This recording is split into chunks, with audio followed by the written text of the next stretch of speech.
Kaya tinanong niya kung kailan silang dalawa dumating doon at bakit hindi sila agad nagpakita para tumulong. Ipinaliwanag naman ni Elder Jiu na nandoon na sila nung naglalaban pa lang si Joe Fan at ang ikatlong prinsipe. Pinuri rin niya si Joe Fan dahil sa ipinakitang galing nito kahit na ilang malalakas na martial artist ang kanyang nakalaban. Napatanong naman si Kong sa kanyang guro kung bakit hindi sila agad nakialam sa laban kahit na nakita na nila ang mga kalaban kanina. Nakangiting sinagot ito ni Fang na kung agad silang nakialam, hindi nila makikita ang magandang palabas na ginawa ni Joe Fan. Dagdag pa niya, alam niyang hindi pa inilabas ni Joe Fan ang kanyang tunay na lakas sa laban batay sa kanyang nakita. Nagbigay galang naman si Joe Fan dahil sa magandang papuri sa kanya ng ninuno. Tinanong niya rin kung bakit pinatay ng ninuno ang natirang assassin kahit na maaari nilang malaman mula sa kanya kung sino ang may gawa nito. Sinabi naman ng ninunong si Fang na talagang matalinong bata si Joe Fan. Ngunit binalaan niya ang ating bida na sa kasalukuyang lakas nito, hindi magiging maganda para sa kanya na malaman kung sino ang nasa likod nito. Nang marinig ito, napagtanto ni Joe Fan na ito ay isang babala sa kanya mula sa ninuno, dahil ayaw niyang masangkot siya sa ganitong politikal na laban dahil mahina pa ang kanyang lakas. Kaya dahil dito, nagpasalamat ang ating bida sa kanya at sinabi niyang hindi niya makakalimutan ang babalang ito sa kanya ng ninuno. Muli namang pinuri ng ninuno ang ating bida sa pagiging kalmado kahit na siya ay bata pa. Dahil agad niyang naintindihan ang nais nitong ipahiwatig. Nanghihinayang rin siya na si Joe Fan ay isang demonic cultivator dahil kung hindi, kukunin niya ito at gagawin niyang sariling disciple. Nagulat naman si Kong nang marinig ito at kahit si Long Nui ay hindi rin makapaniwala na sasabihin ito ng kanilang ninuno. Kilala ang kanilang ninunong si Fang sa kanilang imperyo dahil ayaw nitong kumuha ng kanyang disciple kahit na ang mga ito ay kabilang pa sa 7 emperyal na pamilya. Kahit na ang kanilang emperador mismo ay hindi kayang utusan ang kanilang ninuno tungkol dito dahil sa kanyang lakas. Kahit na si Kong, na siyang ikatlong prinsipe ng kanilang imperyo, ay hindi tinanggap ng kanilang ninuno bilang disciple. Kung hindi dahil sa pagluhod ni Kong ng 3 taon sa pintuan ni Fang, hindi niya ito tatanggapin. Kaya ngayon, guro at mag-aaral lang ang kanilang relasyon at hindi master at disciple. Kaya hindi niya inaasahan na aalukin ng kanilang ninuno ang demonyong si Joe Fan na maging isang disciple niya. Naisip naman ni Joe Fan na hindi niya tatanggapin ang alok na ito dahil siya ang demonic emperor at walang sino man ang karapat-dapat na magturo sa kanya. Bigla namang sinabi ng ninunong si Fang na ang kanyang ikatlong prinsipe ay may dapat pang misyon na gawin kaya dadalhin na niya ito pabalik sa Qianlong Pavilion. Pagkatapos nito, agad na umalis ang dalawa at wala nang nagawa pa si Kong. Nilapitan naman ni Elder Jiu ang ating bida at sinabi niyang sumunod ito sa kanya sa Qianlong Pavilion dahil may nais siyang ibigay sa kanya. Natuwa si Joe Fan at napaisip kung ano kaya ito. Nang makarating na sila sa Qianlong Pavilion, agad na ibinigay ni Elder Jiu ang isang kasulatan sa ating bida. Nang mabasa ito ni Joe Fan, nalaman niya na ito pala ay isang sulat para sa isang alyansa sa gitna ng Qianlong Pavilion at Lu Clan. Natuwa siya dahil alam niyang magiging malaking tulong ito sa kanila. Wala na ring pamilya sa kanilang lungsod ang mangangahas na kalabanin sila dahil sa alyansang ito. Magagamit rin ni Joe Fan ang pagkakataong ito para magpakalakas ng hindi nangangamba sa kaligtasan ng Lu Clan. Nang makita ang reaksyon ni Joe Fan, nagsaad si Elder Jiu na parang inaasahan na ito ni Joe Fan. Hindi naman ito sinagot ni Joe Fan, sa halip ay sinabi niya na ipapaalam muna niya ito sa kanyang young miss upang mapirmahan niya ito. Ngunit agad siyang pinigilan ni Elder Jiu sa pag-alis. Sinabi rin niya na kailangang pirmahan ito ni Joe Fan dito. Agad na sinabi ni Joe Fan na hindi siya ang pinuno ng kanilang clan kaya kakailanganin niya munang ipaalam ito sa kanyang young miss. Ipinaliwanag naman ni Elder Jiu na ang alyansa na ito ay hindi para sa Lu Clan kaya hindi nila magagamit ang pirma ng kanyang young miss dito. Dagdag pa niya, ang alyansa na ito ay ginawa lamang para sa kanya. Nagulat si Joe Fan nang marinig ito, ngunit muli namang sinabi ni Elder Joe na kung saan man mapunta si Joe Fan, yun ang magiging kaalyansa ng kanilang Qianlong Pavilion at ito mismo ang utos ng kanilang patriarch. Napangiti naman ang ating bida dahil inaasahan na niya ito. Kinagabihan, agad na umuwi si Joe Fan at hinanap niya agad ang kanilang young miss. Agad siyang dinala ni Pang Tongling sa kanilang kusina at natagpuan nila roon na tulog na ang kanilang young miss dahil sa pagod. Ipinaliwanag ni Pang Tongling na ilang araw na nag-aaral ng mabuti ang kanilang young miss sa pagluluto. Tinikman naman ni Joe Fan ang pagkain sa mesa kaya ikinagulat ito ni Pang Tongling dahil hindi ito masarap. Ngunit dahil alam niyang pinaghirapan ito ni Yun Chang, kinain na lamang niya ito. Kinabukasan, nagising si Yun Chang habang nasa balikat siya ni Joe Fan. Kaya ang mukha niya ay namula na lang nang mapagtanto niya ito. Hindi rin siya makapaniwala na nakatulog siya kasama si Joe Fan, kaya inilapit niya ang kanyang mukha sa mukha ni Joe Fan upang halikan ito. Ngunit biglang dumating si Pang Tongling kaya siya ay nagulat at nagkunwari na lang siyang tulog. Pagkapasok ni Pang Tongling sa loob, agad itong nagtanong kung ano ang nangyayari sa kanilang young miss dahil mukhang nanginginig ito. Napansin naman ni Joe Fan na mainit ang katawan ni Yun Chang kaya agad niyang binuhat ito upang dalhin sa kanyang kwarto. Sinabihan niya rin si Pang Tongling na kung may nais man siyang sabihin ay mamaya na niya ito kakausapin. Ngunit agad namang sinabi ni Pang Tongling na ang kanilang bisita ay hindi nila maaaring galitin dahil mataas ang antas nito sa imperyo. Nang marinig ito, agad namang sinabi ni Joe Fan na kahit ano pa ang kanilang ranggo, hindi nila maaaring unahin ito dahil masama ang pakiramdam ng kanilang young miss, kaya muli niyang sinabihan si Pang Tongling na mamaya na lang niya kakausapin ang kanilang bisita. Ngunit bago pa man makalakad palabas si Joe Fan, agad naman na sinabi ni Pang Tongling na ang bisita nila ay nagdala ng Imperial Gold Token kaya hindi nila maaaring paghintayin ang taong ito. Nagulat si Joe Fan nang marinig ito, dahil kung ang isang bantay ng imperyo ay may dala ng Imperial Gold Token, dapat silang tratuhin ng mabuti ng kahit sinumang pamilya sa imperyo. Kahit na ang 7 imperial na pamilya ay kailangan rin sundin ng bagay na ito. Kaya naisip ni Joe Fan na hindi niya maaaring paalisin na lang ang bisita dahil maituturing itong pangbabastos sa emperador. Kaya kung sino man ang hindi susunod sa ganitong bagay ay maaaring ipapatay ng imperial na pamilya. Alam rin ni Joe Fan na mukhang nandito ang bisita na ito upang ipakita ang autoridad ng imperial na pamilya. Kaya upang hindi masindak ang kanilang clan, inutusan niya si Pang Tongling na sabihin sa bisita na siya na mismo ang kakausap sa kanya dahil hindi maganda ang pakiramdam ng kanilang young miss. Makalipas ang ilang sandali, nagpunta na si Joe Fan sa kanilang living room at naabutan niya doon ang isang lalaki na naghihintay. Agad naman na nagyabang ang lalaki at ipinakita niya ang imperial na token habang sinasabi niya na ang kanilang third prince ay nais silang makausap kasama na ang kanyang young miss. Ngunit hindi pinansin ito ni Joe Fan at naisip niya na kailangan niyang turuan ang mayabang na ito. Kaya agad siyang umupo sa upuan ng kanilang family head at tinanong niya ang lalaki kung gumaling na ba ang sugat ng mataba niyang amo. Nagulat ang lalaki dahil ngayon niya lamang narinig na may tumawag na mataba sa kanilang third prince. Kaya naisip niya na mukhang may magandang relasyon ng tao na ito sa kanyang amo kaya nagagawa niyang tawagin ito na mataba. Sinabi ng lalaki na ang kanyang amo ay nakabalik na kahapon at wala itong sinabi tungkol sa anumang injury na tinutukoy ng ating bida. Nang marinig ito, natuwa si Joe Fan dahil mukhang mas magiging maganda ang palabas na gagawin niya. Kaya siya ay agad na tumawa ng malakas at sinabi niya na sa tingin niya ay nahihiya lamang ang mataba niyang amo na sabihin na binugbog siya nito. Dahil kahapon ay ilang beses niyang sinuntok ito at sinipa kaya alam niyang hindi magiging maayos ang kalagayan nito. Nasabi rin ni Joe Fan na imposible na wala siyang maramdaman sa mga atake niya kaya sa tingin niya ay nagpapanggap lamang ang kanyang amo. Hindi naman makasagot ang bantay nang marinig ito. Nang makita ang reaksyon ng bantay, tinanong naman ni Joe Fan kung galit pa rin ba si Ancestor Fang mula nang bumalik ito kahapon. Sinagot naman ito ng lalaki na hindi niya napansin ito. Agad naman na itinaas ni Joe Fan ang kanyang kamay at sinabi niya na maayos lamang ito. Ipinagyabang rin niya na kahapon ay inalok siya ng kanilang Ancestor Fang na maging disciple niya ngunit tinanggihan niya ito. Sinabi rin niya na mas pipiliin niya pang mamatay kaysa maging disciple nito. Kaya nang marinig ang kanyang sinabi na hindi ito galit ay nakahinga na siya ng maluwag. Bumagsak naman sa gulat ang lalaki nang marinig ang mga sinabi ni Joe Fan. Dahil ang kanilang ancestor ay hindi tumatanggap ng disciple kahit na nanggaling pa sa 7 pamilya ang mga ito. Kaya alam niyang kakaiba ang Joe Fan na ito kung ganon. Ngumiti naman na parang demonyo si Joe Fan at naisip niya na hindi karapat-dapat ang lalaking ito na magmayabang sa kanya. Makalipas ang ilang sandali, agad na nagpunta ang lahat sa lugar kung nasaan ang third prince. Bago pumasok sa loob, sinabihan naman ni Joe Fan si Yun Chai na ang usapan ay dapat mamaya at dapat magmula sa kanya. Naguluhan naman si Yun Chai dito ngunit agad niyang naintindihan kaya sinabi niya na siya na ang bahala rito.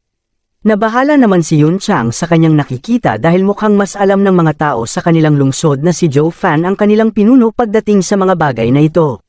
Kaya inaasahan na niya na ang Imperial Family ay ituturing si Joe Fan na ang kanilang leader. Nang makapasok na sa loob ng lugar, nagulat naman ang Lo Clan sa kanilang nakita, dahil nasa loob ay nakaupo ang third prince at sa tabi nito ay ang kanilang ancestor Fang. Napansin rin nila na nandito sa loob ang matanda at si Miss Lai habang nasa kabila naman ang patriarch ng Kai family. Kaya nang mapagtanto ang bigat ng sitwasyon, agad na sinabihan ni Zhou Fan ang kanyang mga kasama na huwag nilang hahayaan na maliitin sila ng mga ito. Agad naman na sinabi ng lalaki kanina na pwede na silang pumasok sa loob. Nagtaka naman si Kong sa kanyang nakita dahil nagpakita ng paggalang ang kanyang tauhan sa kanila. Kahit na ang Kai family ay hindi rin makapaniwala sa kanilang nakita dahil ang bantay na ito ay masama ang pagtrato sa kanila ngunit parang iba ang trato nito sa Lu clan. Agad naman na yumuko si Yun Chang sa harap nila upang magbigay galang at siya ay nagpakilala sa third prince. Agad naman na sinabi ng third prince na maaari na silang lahat umupo. Napansin rin ni Kong na mukhang hindi mayabang si Zhou Fan sa harap ng kanyang young mates. Kaya naisip niya na ito ang tunay na loyalty, dahil pinapakita niya na siya ang tagapagtanggol ng kanilang clan kahit na may sapat siyang lakas at talino na maging pinuno nito. Kahit na si Ancestor Fang ay namangha rin sa kay Zhou Fan kaya nasabi na lang niya na talagang kakaiba ang batang ito. Agad naman na nagpakilala si Kong sa lahat at kanyang sinabi na nandito siya ngayon sa harap nilang lahat dahil sa utos ng kanyang ama, ang emperador. Ang sasabihin niya ay tungkol sa tadhana ng kanilang pamilya na siyang nakatago sa loob ng 1,000 taon. Sinabi rin ni Kong na alam niyang may mga ipinanama ang mga naunang pinuno ng bawat pamilya sa kanila at ibinilin rin ito na huwag maging kaaway ang bawat isa sa kanila. Dagdag pa niya na dapat ang silang tatlong pamilya ay dapat magtulungan sa lahat ng oras. Ang huli ay dapat huwag aalis ang mga ito sa Feng City kahit na anuman ang mangyari hanggang sa lumiwanag ang perlas ng tadhana. Sinabi ni Kong na ang lahat ng kanyang binanggit ay ang kasunduan ng Imperial Family sa gitna ng tatlong pamilya na ito na siyang tinatag 1,000 taon na ang nakakaraan. Sinabi rin ni Kong na ang Lu, Kai, at Lai family kasama ang 7 Imperial Families ay ang founder ng kanilang imperyo. Nagulat naman ang tatlong pamilya nang marinig ang sinabi ng third prince. Napatanong naman si Yun Chang na kung totoo nga ang bagay na ito bakit kaya sobrang mas mahirap ang kanilang pamilya kumpara sa 7 families. Humingi naman ng patawad ang third prince dahil ang impormasyon na ito ay utang ng kanilang pamilya sa kanilang lahat. Ipinaliwanag rin niya na noong unang ginawa pa lang ang kanilang imperyo ay hindi pa ganoon kamatatag ang kanilang pamayanan. Kaya ang unang emperador noon ay gumawa ng 7 opisyal na pamilya at itinalaga niya ang bawat ito sa lugar ng kanilang pamumunuan. Binigyan rin nila ito ng kanilang sariling gobyerno at awtoridad upang maiwasan ang gulo sa gitna ng mga pamilya. Kaya ang 7 pamilya na ito ay ang kanilang 7 Imperial Family. Ngunit sa hindi inaasahang pangyayari ay lumakas ang 7 pamilya na ito at lumaki pa hanggang sa maging kasing lakas na ito ng Imperial Family mismo. Dahil na rin sa pagiging sakim sa kapangyarihan ng bawat pamilya ay nagkaroon ng maraming digmaan sa kanilang lahat. Sa panahon na rin yun ay hindi na kayang kontrolin pa ng Imperial Family ang lakas ng bawat pamilya kaya nagdesisyon na lang silang pahinain ang lakas ng bawat pamilya gamit ang isang kakaibang paraan.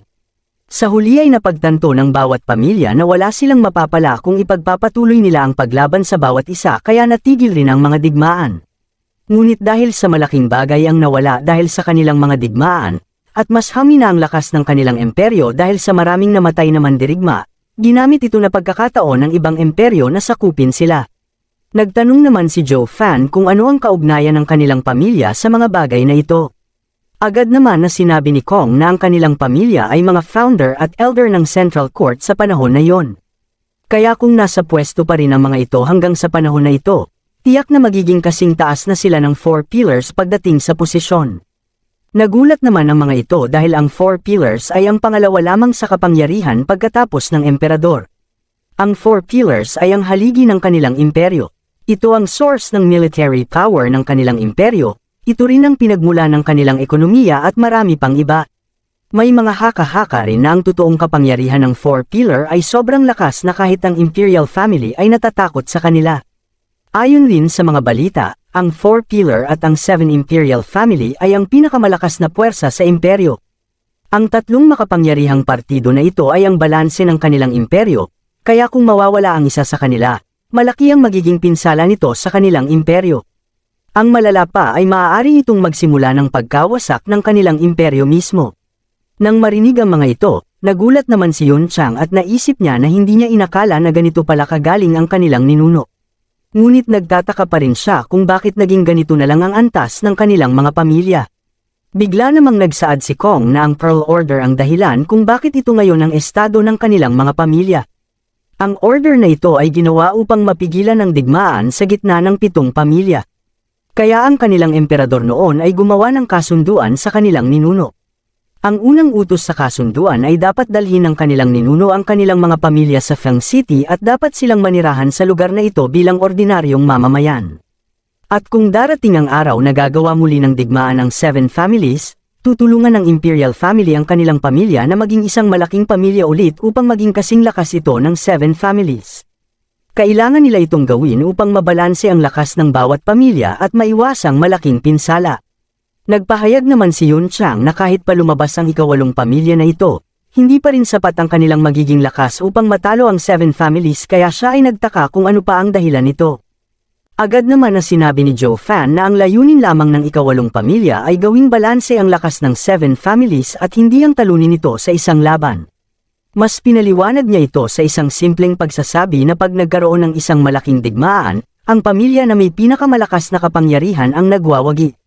Ngunit kung may isa pang pamilya ang lumitaw na kayang magbigay ng malaking epekto sa kahit kaninong pamilya, mag-aalalangan ang ibang pamilya na gumawa ng digmaan. Kaya minsan ay hindi ito nangyayari dahil ang bawat pamilya ay alam ang magiging malaking pinsala nito kapag sila ay nakidigma ng ganito ang sitwasyon dahil ayaw nilang matalo. Tumawa naman ng malakas si Kong at pinuri niya ang pagiging matalino ng ating bida. Kaya sa tingin niya na hindi magiging imposible ang paglakas ng Luklan sa hinaharap kung nandito siya. Nagpahayag naman si Zhou Fan na sa ngayon ay alam na nila ang orihinal na pinagmulan ng kanilang pamilya kaya sa ngayon ay nais niyang malaman kung paano nila tutulungan ang kanilang pamilya na maging ika-8 pamilya ng Imperial Family. Nagulat naman dito si Kong dahil hindi niya inaasahan na tatanungin ito ni Zhou Fan.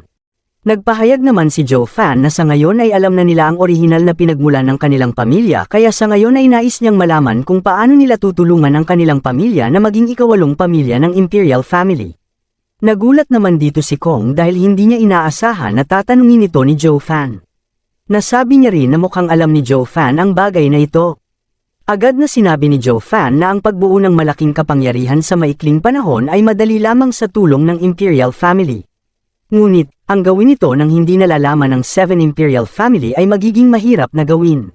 Dahil alam nilang hindi ito hahayaan ng 7 families na mabuo na lang ng walang ginagawa. Nagulat naman ang 2 clan leader nang marinig ito dahil may punto ang sinabi ni Zhou Fan. Dahil ang 7 families ay talagang hindi papayag na mabuo na lang nila ang pamilya na maaring makasira sa kanilang autoridad.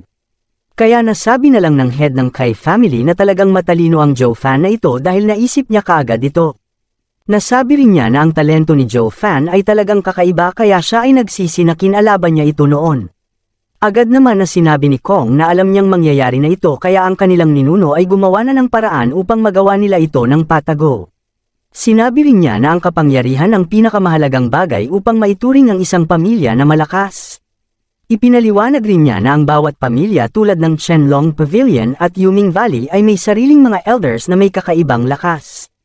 At bawat pamilya na ito ay may mga ibang pamilya rin na kinupkup sa ilalim ng kanilang proteksyon na maaari nilang magamit sa oras ng digmaan. Kaya ang mga invited family na ito ay ang kanilang trump card pagdating sa lakas. Naglakad si Kong palabas at kanyang sinabi na kinuha ng Imperial Family ang kanilang mga ari-arian noong nagpunta sila dito upang hindi maalarma ang 7 families. Dahil na rin sa wala silang malakas na antas ng martial arts ay hindi sila ituturing 7 families na panganib. Ngunit ang hindi nila alam ay mayroon pa rin silang low-grade martial arts na ipinamana sa kanila ng kanilang mga ninuno.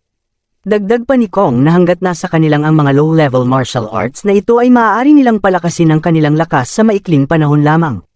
Dahil kung pinagsama nila ito ay mabubuo nila ang isang malakas na martial arts na kahit ang 7 families ay matatakot rito. Nagulat naman ang lahat ng marinig nila na may taglay pala silang ganito ka-advanced na martial arts. Napatawa naman si Zhou Fan nang marinig ito at kanyang naisip na ngayon ay naiintindihan na niya kung bakit nais kunin ng Yuming Valley ang mga low-level martial ng bawat pamilya. Isang martial art ang inilabas ni Kong at kanyang sinabi na ito ang low-grade martial arts na nasa pagmamay-ari ng kanilang pamilya. Kahit na mahina lamang ito ngayon, kapag pinagsama nila ang kanilang hawak na martial arts ay mabubuo nila ang orihinal na martial arts ng kanilang ninuno. Nagpahayag naman si Zhou Fan na sa madaling salita, ang martial art ng kanilang Luklan ang Kai family at ang Lei family ay iisa lamang. At ang Imperial family lamang ang may kakayahan upang pagsamahin ang mga ito. Agad naman na natuwa si Kong nang marinig niya na tama ang sinabi ni Zhou Fan. Kaya muli niyang pinuri ito. Dagdag pa ni Kong na kung hindi ito sinabi sa kanya ng kanyang ama, ang emperador, ay hindi niya maiintindihan ito ngunit naintindihan agad ito ni Zhou Fan. Naisip naman ni Zhou Fan na ang pag-divide at pagsama ng mga martial arts ay maaaring bihira sa kontinenteng ito. Ngunit sa Holy Land ay parati itong ginagawa ng bawat sect. Agad naman na inutos ni Kong sa bawat family leader na ibigay ng mga ito ang kanilang ancestral martial arts. Agad naman na humingi ng patawad ang family leader ng Lei family dahil nawala nila at hindi nila naprotektahan ang kanilang martial arts. Kahit na ang Kai family ay agad rin ang humingi ng paumanhin dahil pareho rin ang nangyari sa kanila. Nagalit naman dito si Kong at hindi rin siya makapaniwala kung paano ito nangyari. Agad niya rin na tinanong ang mga ito kung sa tingin ba nila ay dapat pa silang maging leader ng kanilang mga pamilya. Muli niyang pinaalala sa kanila na dapat hindi nila hinayaang mawala ang mga ito kahit buhay man nila ang maging kapalit. Muli namang yumuko ang dalawa at sila ay humingi ng paumanhin. Wala namang nagawa si Kong kung hindi mapahawak na lang sa kanyang ulo.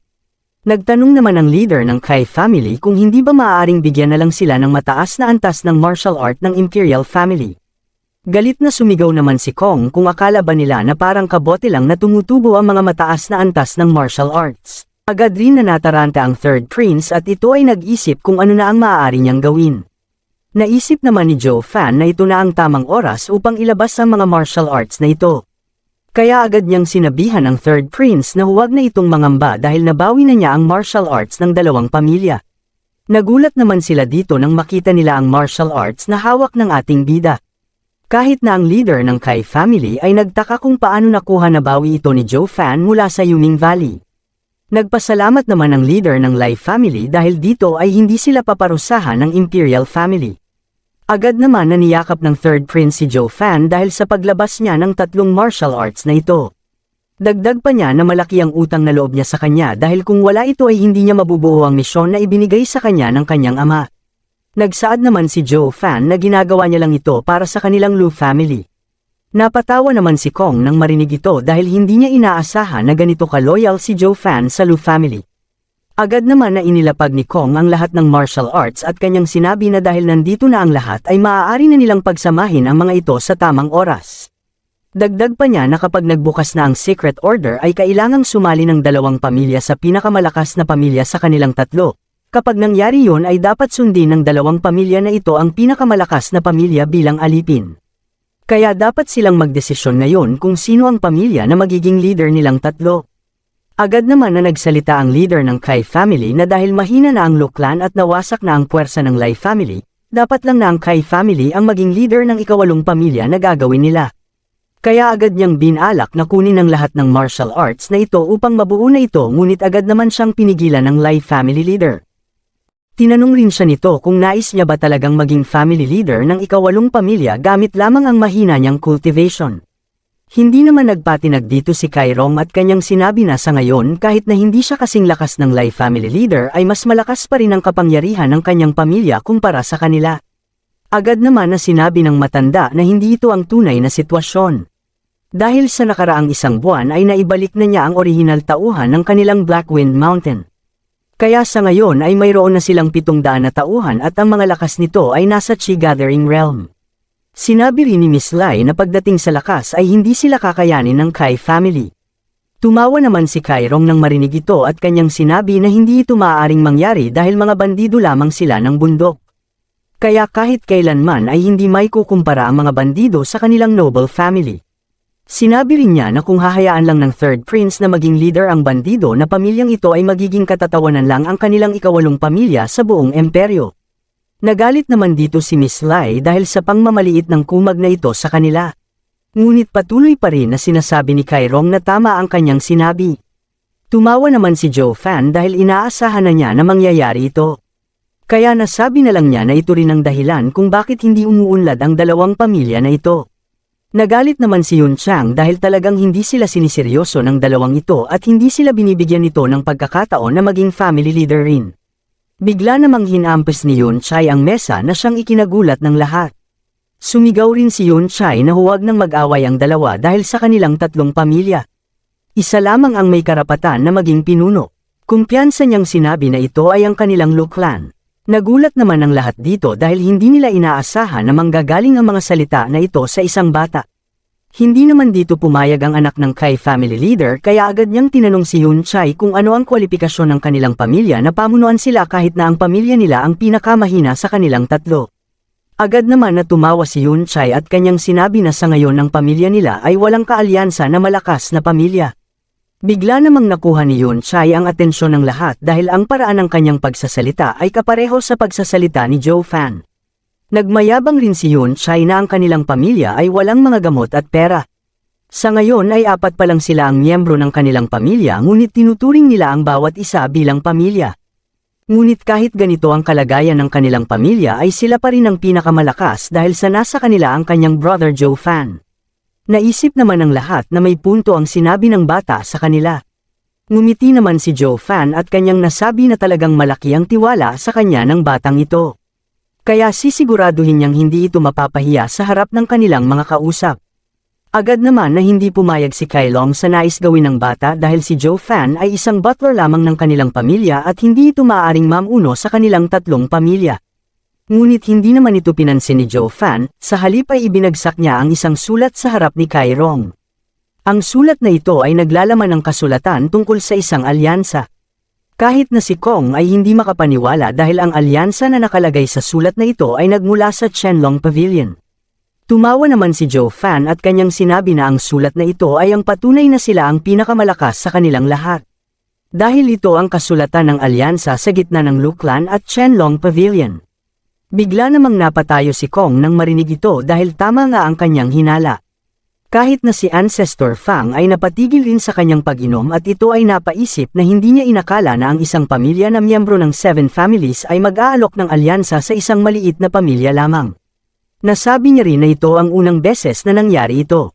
Kaya agad niyang tinanong si Joe Fan kung paano niya ito nagawa. Agad naman na sinabi ni Joe Fan na ginawa niya lang maging bayani sa harap ng Qianlong Pavilion. Nagpahayag rin siya na may nais siyang sabihin sa kanilang lahat kaya dapat nilang tandaan ito. Seryosong sinabi ni Joe Fan na kahit wala ang secret order na ito ay kaya niyang palakasin ang Lu clan hanggang sa maging katumbas ang lakas nito sa 7 families. Hanggat nandito siya ay hindi ito magiging imposible sa kanilang clan. Dagdag pa niya na hindi nila kailangan ang tulong ng kanilang pamilya, sila ang may kailangan sa kanila kaya dapat ay huwag nila itong kalimutan. Tumawa naman ng malakas si Yun Chai dahil sa sinabi ng kanyang brother Joe Fan. Pinuri naman ni Kong ang mga nagawa ni Joe Fan at kanya nasabi na sayang lamang dahil nasa isang maliit na pamilya lamang siya. Kaya inalok niya ito na sumali sa kanyang grupo at tulungan siya nito sa kanyang landas bilang third prince. Ika'y nagulat naman ito ng Kai family dahil ngayon lamang nila nakita na ang isang butler ng isang maliit na pamilya ay inalok mismo ng Imperial family. Kahit na si Yun Chang ay nag-alala sa kanyang narinig ngunit agad naman siyang pinakalma ni Joe Fan. Nagsaad rin niya na maganda ang reputasyon ng third prince ngunit mas pipiliin niya muna ang manatili sa kanilang Lu family upang palakasin pa ang lakas ng pamilyang ito hanggang sa maging kasing lakas ito ng 7 families.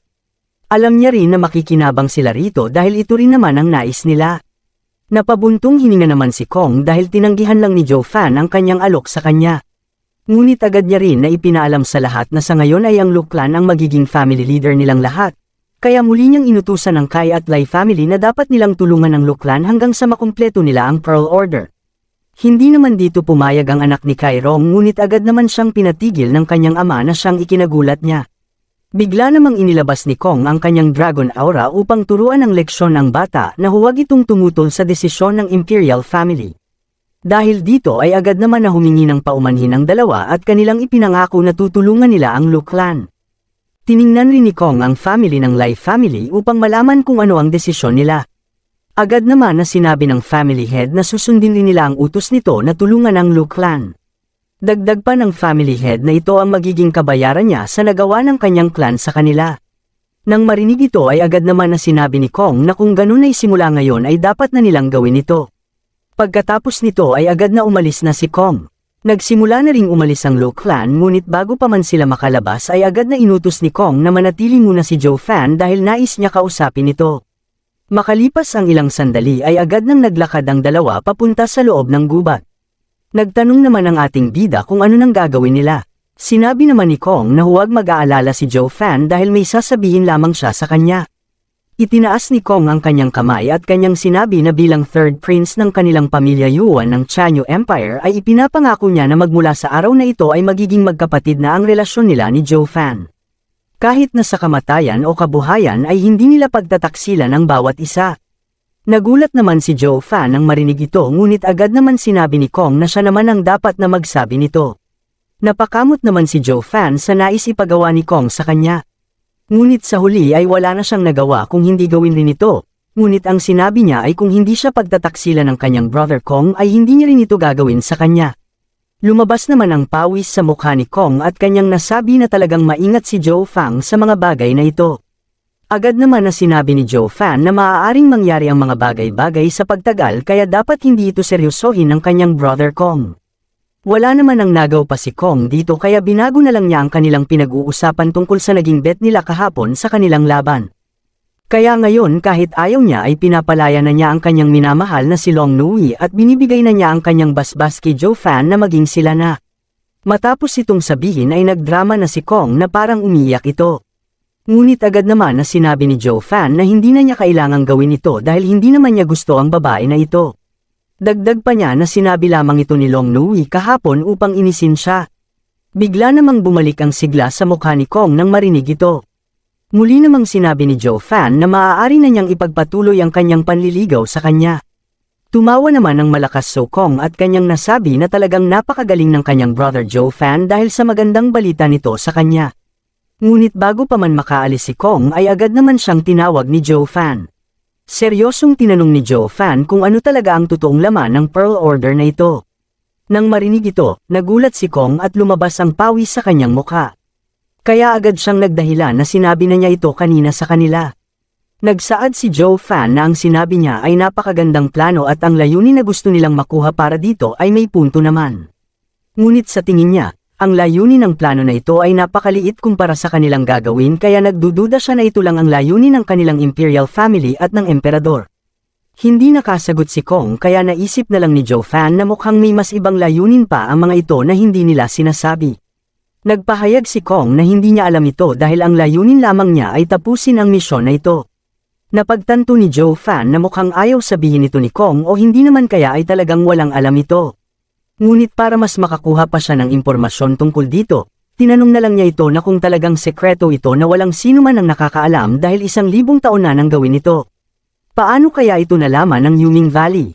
Sinabi rin ni Joe Fan na mukhang ang plano ng Yuming Valley ay pigilan ang Pearl Order na ito.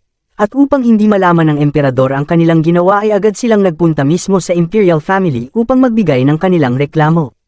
Bigla namang napaisip si Kong na maaaring nag-leak na ang impormasyon na ito sa 7 families. Agad namang sinabi ni Joe Fan na hindi ito nalaman ng 7 families sa loob ng 1,000 taon. Ngunit ngayon lamang ito nila nalaman sa pagkakataon na ito.